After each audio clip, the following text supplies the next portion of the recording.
Hi, everyone. Welcome to another Facebook Live. I'm Sharon Buck, and I am an intuitive sound alchemist. I use sound to transform and transmute people's lives and their business. They're tied, they're connected, and we've gotten into separating them.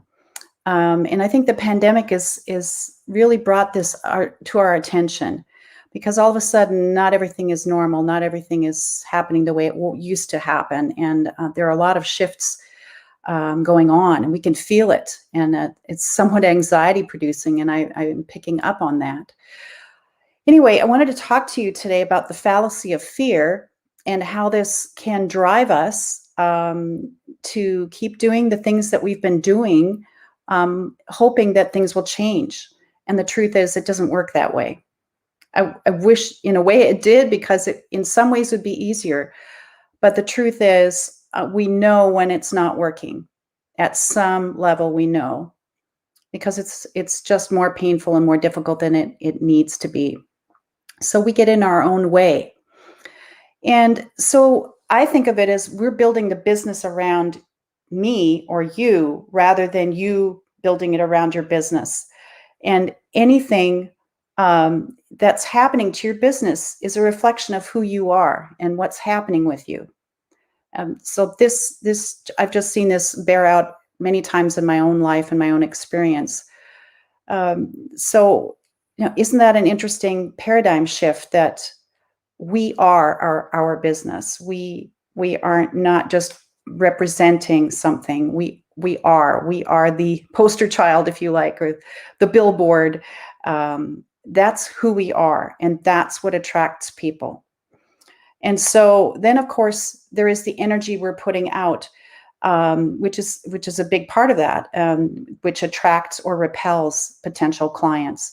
And it's so subtle in a way, but very, very powerful. And I think we need to pay more attention to that. Fear keeps us stuck from moving forward. In fact, it's hardwired, literally hardwired in us. We have the fight or flight, fear, and fawn responses in dealing with stress. So fear of failure, fear of success, fear of not measuring up or comparing ourselves to others, fear of not being enough. And I spoke about some of these fears last time. Fear of being found out. That's what's referred to these days as imposter syndrome. Like, what if somebody discovers I'm not an expert and I'm purporting myself to be? Fear of being seen or being visible, like going live. It's real for me. Fear of being overwhelmed. What if it happens if I get too busy, if too many people start wanting my services, or what if I can't handle all the preparation, all the tech, all the things that are required to being an entrepreneur, especially online these days. Then there's the fear of change. If I shift something or do something differently, or start following my true passion and leaving something behind, it's going to cause an upheaval of sorts. And we're adverse to change, I think, as human beings. I don't think very many of us like it. So tied to that is the fear of the unknown. And I think below all of that is the fear of feeling our feelings.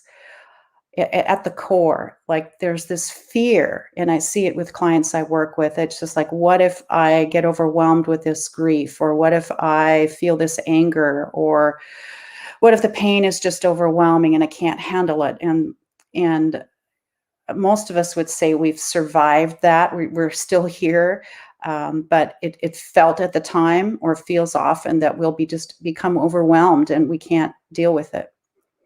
So drivers and defenses keep us from facing our fears and dismantling what we've constructed to protect ourselves. One such defense I believe, is procrastination.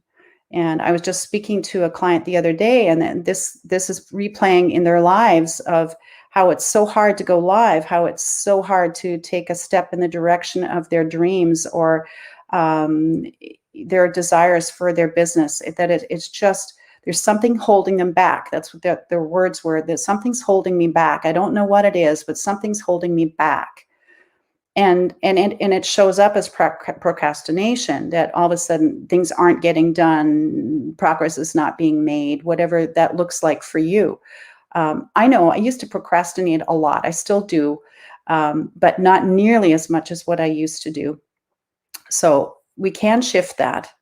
And we have to realize that we've created this story to keep us safe, that it served us when we were small and we had no choices.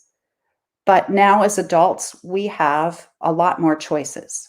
And that's easy to forget. And it's very subtle and unconscious for many, many people. Unless you're super tuned in, you will, truly believe, I don't have any choices. This is it. And I just make myself do it. I remember a therapist saying, you always have 10 choices. Whatever the problem, whatever the issue, make a list of 10 possible options or choices. I know it seems like a lot, but it's true. If we start to kind of, work at this, it's a different approach, and a shift in mindset, if you like, a shift in thinking, really a paradigm shift. So the idea that we have no choices is old and part of our wounding, is what I would argue.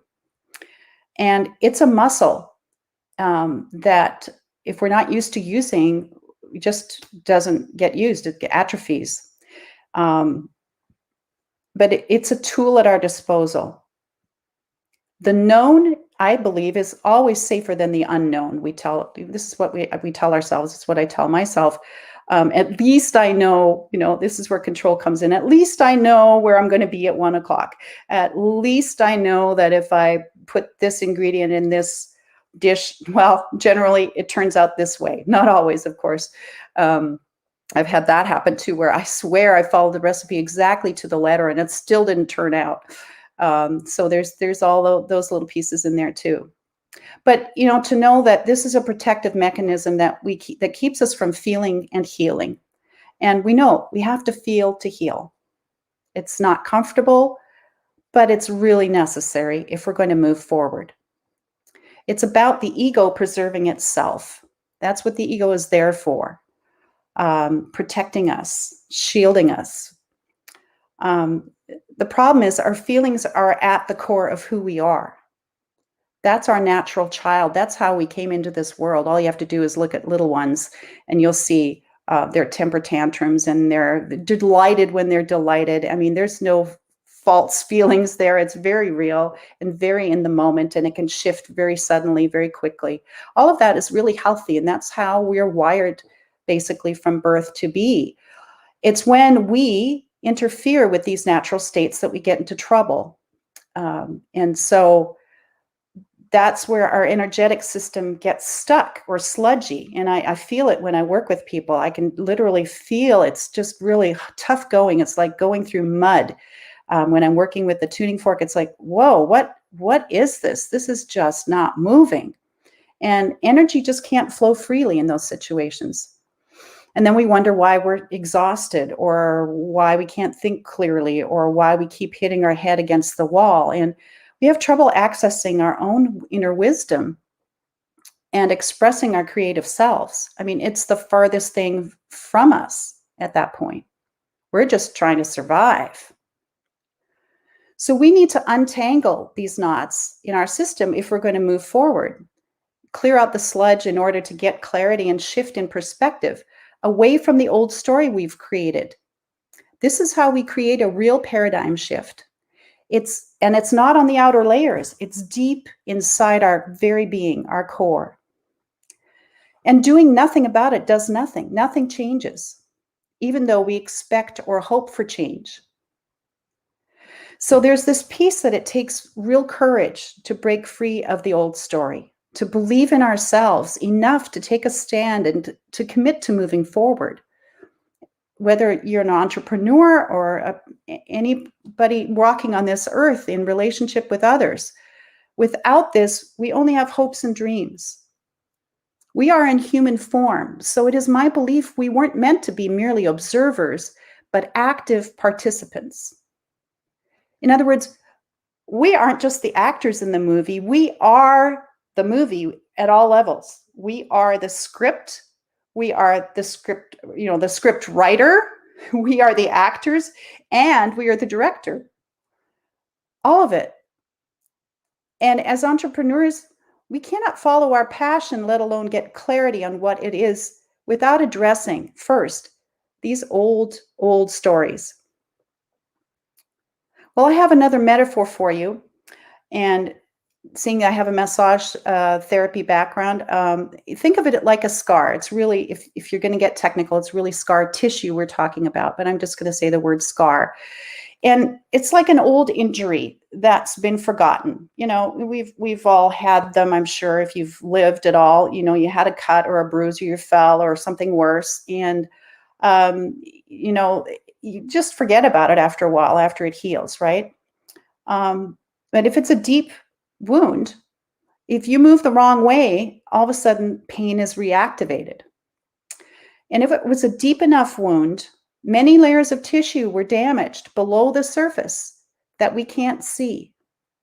But we experience the pain when we re-injure ourselves. It's real. Otherwise, if we did, nothing happens, we just live with it and we go about our business as if nothing had happened. But when the pain kicks up, it gets our attention. And if it gets uncomfortable enough, we might even do something about it. Put an ice pack on it, see a massage therapist, they work that scar tissue, or an acupuncturist or a doctor. But the scar is always there. The initial wound only was covered up by new tissue. But what if you actively could work the wound and stimulate it just a little bit, not a whole lot, just a little? Then we can relieve some of the pressure and untie some of the knots, the nerves that are causing the twinges of pain. You end up then feeling and emerging better than before, perhaps able to do more than before, and perhaps even be pain-free. It's not about making the scar disappear. It all comes down to your pain tolerance and how fully you want to live.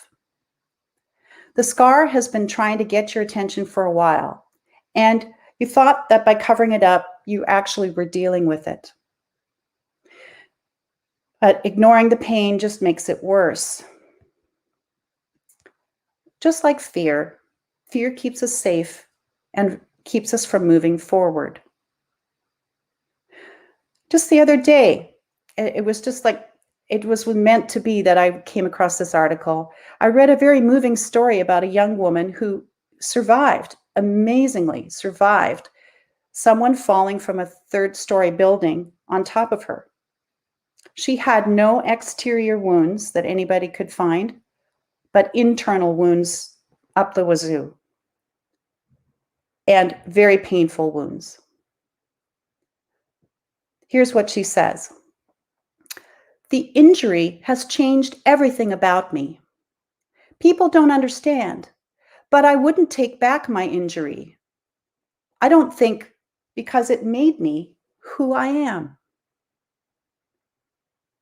She says she's stronger for it. Now, that's a paradigm shift.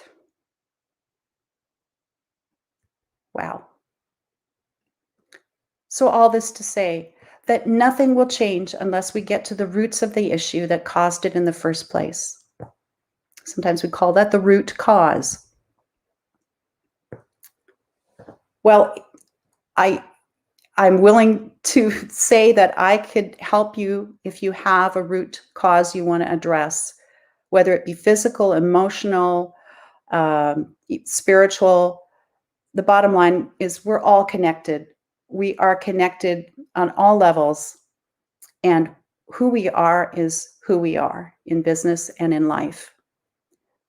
And if you are ready to make a change, if you're tired of the way things are going and you want real transformation and you want to step into your power and have help getting at the root cause of your distress in your life or in your business, please feel free to reach out to me for a free call where I will find a block and release some of it using sound, very specific healing frequencies.